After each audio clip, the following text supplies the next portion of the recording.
Bien, ¿cómo le va, Ricardo? Muy bien.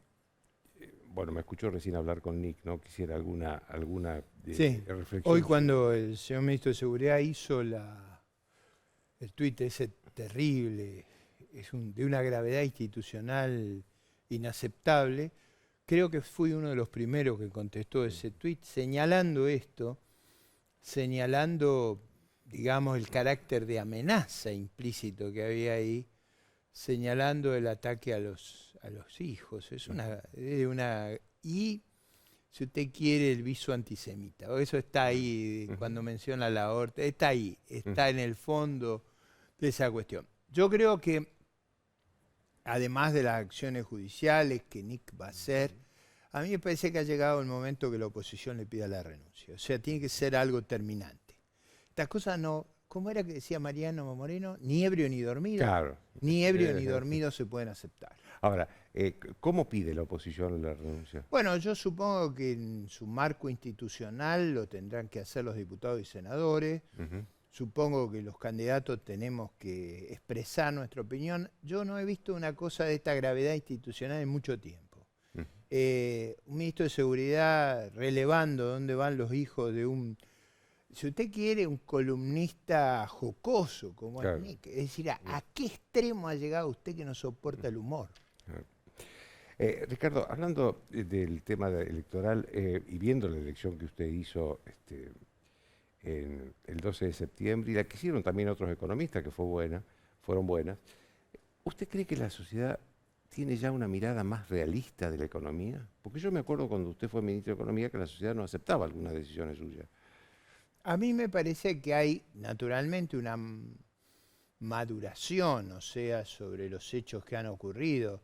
Hemos tenido, digamos, 12 años de estancamiento. Hace mucho que no crecemos, hace mucho que el ingreso per cápita es muy bajo, no invertimos, estamos en una perspectiva de pendiente hacia abajo, de seguir por este camino.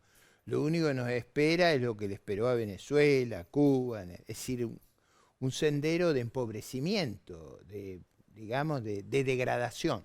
Por eso yo creo que no... la gente votó contundentemente y votó probablemente no solo por cuestión económica. Yo le decía hace un momento fuera de cámara, no es solo lo de Aníbal Fernández, es el juicio VIP, este juicio donde... Usted vio que algún procesado tuviera esa oportunidad. Imagínese si todos los encausados tuvieron la oportunidad de dirigirse al tribunal en el tiempo que se les ocurre antes que los fiscales. Yo nunca había visto eso. ¿Usted lo vio contemplado en las normas procesales? No. Entonces yo digo, acá pasan exorbitancia del ministro de Seguridad, acá hay juicios VIP, hay una política que ha sido pésima en materia educativa, sanitaria, económica y social. ¿Qué esperaba usted que hubiera otra cosa que un gran castigo? Y por supuesto que los temas económicos tienen una relevancia importante. Yo no subestimaría los temas institucionales, no subestimaría las torpezas de gestión. Hace más de una semana y media que han hablado que van a eliminar las exportaciones, los cupos, las prohibiciones, las exportaciones de carne de vacas que los argentinos no comemos. Todavía no ha salido la medida. Hace una semana y media. Ahora, me decía el gobernador de Corrientes, el gobernador de Corrientes me decía el otro día, no solo nos saquean, es el gobierno más centralista que ha habido, nos saquean los recursos de Corrientes, sino que además no nos dejan exportar. No les alcanza con saquearnos. No nos dejan exportar. Ahora, yo no me puedo explicar cómo alguien puede votar por ello en Corrientes, en Entre Ríos, en Santa Fe, en La Pampa, en la provincia de Buenos Aires, porque, sobre todo en el interior, digo, usted le hace un daño gratuito, innecesario, y hoy además han, digamos, estorbado las exportaciones de maíz. Usted vio que acá el mecanismo no necesariamente hay un mayor legal. Control. Bueno, ni eso, digo, no registren. O sea, es un gobierno, otra que la de Nick. O sea, acá no se registra más. Ahora, un país que tiene los problemas que nosotros tenemos, que andamos todos los días solicitando tratamientos preferenciales por nuestra situación, Lo que alguien nos podría decir es, pero ¿por qué prohíben las exportaciones?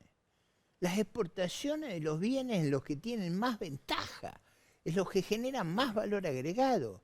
Eso va contra el sentido común, va contra la razonabilidad. Pero no es solo eso, Joaquín. Fíjese, el presidente hoy en Tucumán mencionó no a la deuda. No ha habido un gobierno que ha endeudado más al país que este. Claro, lo que pasa es que yo le comentaba antes del programa que lo que ellos sostienen es que la deuda es con el Fondo Monetario. Si no hay deuda con el Fondo Monetario, no hay deuda. Pero ¿cómo no va a haber deuda? Tenemos una deuda inmensa. ¿Dónde está colocada esa deuda? Está colocada en los bancos, en los fondos comunes de inversión, en las compañías de seguro. Está colocado en el centro del sistema financiero de mercado de capitales productivo argentino local. Pero eso es mucho más peligroso y en el fondo más caro. Porque usted cuando se endeuda en dólares, paga la tasa de dólares. Acá pagamos la de dólares, el riesgo país y el riesgo devaluatorio. Por eso, en general, Argentina no se podía endeudar en pesos, porque endeudarse en pesos es más caro que endeudarse en dólares. Por eso hemos tenido en el pasado terribles crisis financieras. Donde yo voy, mire, yo viajo, no solo soy candidato en la capital federal, pero soy, digamos, el dirigente mayor de una fuerza nacional. Entonces, en mi visita a las provincias, la gente me pregunta, los periodistas, ¿cuál riesgo corremos con nuestras posiciones financieras? Porque un gobierno que no tiene control con la deuda, que cree que la deuda doméstica no la tiene que pagar, ¿usted cree que puede lograr que se invierta? Este es un país de inmensas posibilidades, pero no va a funcionar si desde el gobierno generamos ese pánico colectivo que se genera al escuchar ese razonamiento absurdo. Acá hay una gran operación de emisión de dinero, que inclusive lo llevó a un economista como el gobernador de Buenos Aires a anunciar que va a haber viajes de egresados de 250.000 estudiantes gratis, que va a pagar el Estado. Mire, ese es un disparate que no tiene nombre. Fíjense lo siguiente. Primero, eso se va a financiar con déficit, con emisión, o sea, se lo van a hacer pagar a los sectores más pobres de la sociedad. Pero por otro lado, si usted tuviera que hacer algo, Joaquín, después de haber perdido 1 año y medio de clase, yo gastaría en tutores, en gente que nos ayude a recuperar durante el verano las clases que perdimos. Le hemos hecho un daño inmenso a nuestra niñez y a nuestra juventud, perdiendo esos días de clase que son vitales, porque usted en esos días de clase no solo es la transmisión del conocimiento del maestro, es la interacción con sus compañeros, usted aprende de distintas maneras, usted se socializa, lo voy a decir en términos más importantes, casi sarmientinos, se civiliza en la escuela. Por eso educar al soberano era tan importante, por eso fue tan decisivo en nuestro éxito como nación. Ahora, en lugar de fomentar la calidad de la educación, al menos cumplir las 720 horas de clase de nuestras leyes de educación, lo que hacemos es financiar viajes de estudio, financiar que se vayan de juerga. ¿Cabe en la cabeza de alguien que en esta crisis, bajo estas circunstancias, con estos padecimientos, en lugar de recuperar la escolaridad, financiemos la juerga? A mí me parece contra el sentido común. ¿Cómo imagina usted? Supongo que usted cree que el gobierno va a perder la elección del 14 de noviembre. Yo creo que es muy importante que el país, en la circunstancia que está, haya una gran coalición muy amplia que le produzca una derrota, yo diría, abrumadora. Bueno, en ese caso, ¿cómo imagina los 2 años que todavía le quedan al gobierno de mandato? Bueno, yo me imagino a la oposición actuando como corresponde, en los límites institucionales, asumiendo su labor y actuando de la manera responsable que tiene que actuar la oposición, controlando, actuando en los debates con toda franqueza, no ocultándole a nadie la gravedad de las circunstancias que tenemos, ni los problemas que tenemos que enfrentar, y al gobierno haciendo su tarea. Lo que no se puede esperar es que la oposición haga de oficialismo, eso no puede funcionar. Claro, pero yo me refiero a la situación del país, como lo imagino. Va a ser compleja, va a ser muy difícil, eso no se le escapa a nadie. Nosotros tenemos un déficit de casi 40.000 millones de dólares, es muy grande el déficit, tenemos que llegar a un acuerdo con los organismos multilaterales y con el Club de París. Con este plan de piñata y platita lo que hacemos es hacer más difícil el acuerdo. Porque, digamos, esta gente actúa como si los planetas fueran a chocar el 14 de noviembre, como si lo único que importara es lo que va a pasar el 14 de noviembre. Pero usted y yo sabemos que va a haber 15, va a haber 16, 17 de noviembre, va a haber diciembre, va a haber enero, va a haber 2023. El país continúa. Uno no puede pensar las políticas con la miopía de un mes, como si los planetas chocaran. Usted tiene que mirar a largo, y mirando a largo el plan piñata y platita nos lleva a muy mal camino.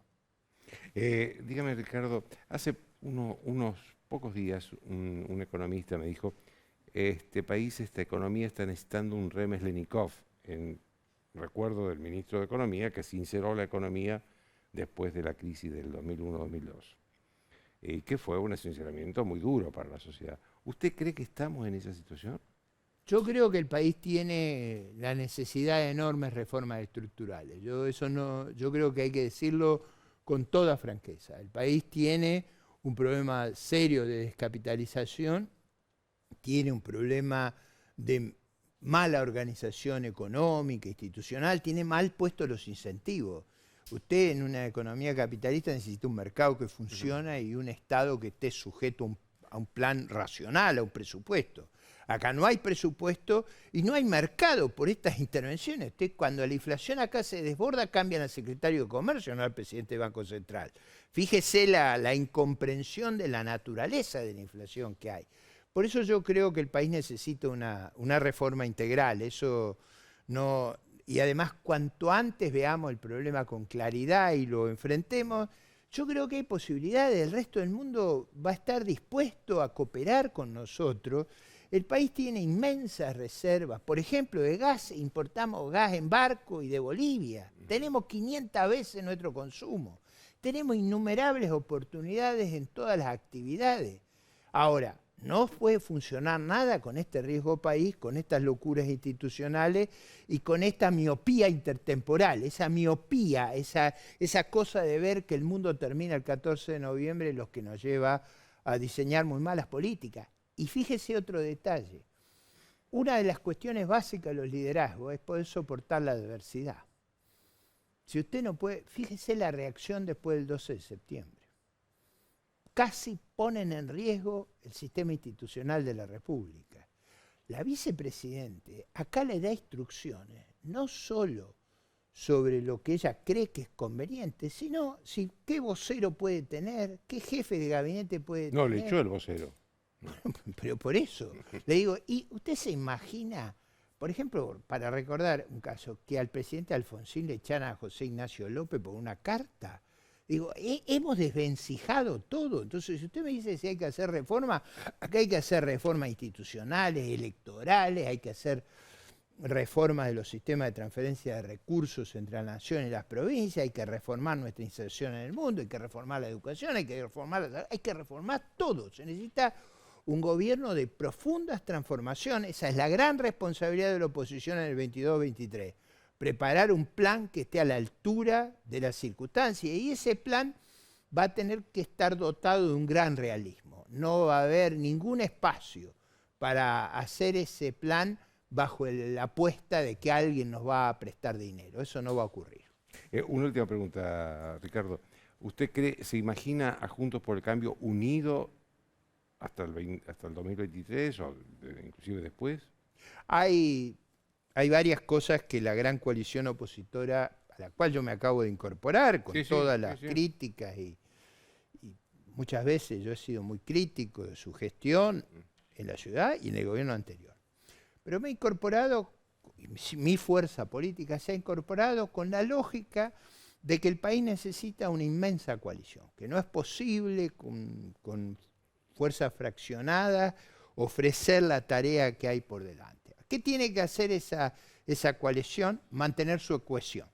Yo creo que lo va a hacer. Tiene que asegurar la gobernanza, tiene que ser capaz de resolver sus problemas internos de una manera inteligente y no como ocurrió en el gobierno nacional después del 12 de septiembre.